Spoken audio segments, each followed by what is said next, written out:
Magandang araw po sa inyong lahat. Dito sa may alagang baboy, ayan po, madungis at hindi napapaliguan ng halos 2 araw dahil sa masamang panahon at may bagyo dito sa amin. Panay pang ulan. Update po, ayan po, kakatapos lang maligo. Oras ng paligo, dyan ay alas 11 ng umaga. Ginawa ng alas 11 dahil unti-unti na umaaraw dito sa amin dahil kanina ay umaraw ng mga bandang 9:30, kaya yan, kailangan na siyang paliguan. At update rin po, ang kanyang edad ay 7 months old na today. 7 months old na po, eksakto. Siguro mga 7 to 10 days ay maglalandi na to dahil binabase lang namin yung kanyang dede dahil nagiging pinkish na at saka yung kanyang ari. Binabantayan na namin kahit anong araw babarakuan na.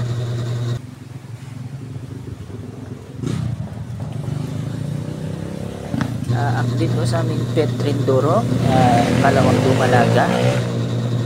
Sa ngayon po ay kanyang edad since birth in 4 months and 2 weeks. Since birth po yan, 4 months and 2 weeks. Update rin sa amin pet Trinduro, ikalawang dumalaga. Sa ngayong araw ay edad niya ay 4 months and 2 weeks since birth yan, 4 months and 2 weeks. Sa oras na yan ay nag-update uli ng kanilang hapunan na yan. Yan po, kumakain ng gestation. Bali eksaktong 1 buwan na siya kumakain ng gestation.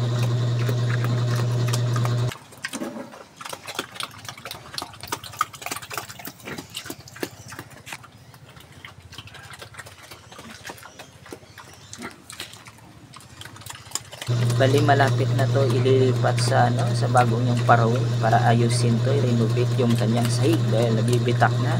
At saka pangalawa ay ang iksi ng kulungan. Itong ang parawing niya. May ginagawa na kami yung bagong parawing niya at may haba ito ng 6.5 dahil ang average ng mga parawing sa ibang figure ay ganyan kahaba, 6.5 at pataas pa. Dahil ang inahin ay kaya umaba ng 6 feet pataas.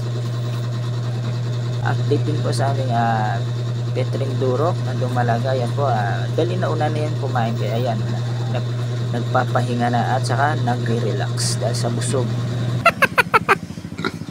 Bali gagawa rin siya ng parawing pen malapit na dyan lang sa katabi ng kulungan niya. Bali dyan lang ididikit yung parawing pen dahil yan din ang space na gagawin ng yung paglaruan ng mga biik pag nanganak. Diyan lang sila para malapad yung space hanggang pagwalay, pag nagfatiling dyan rin yan.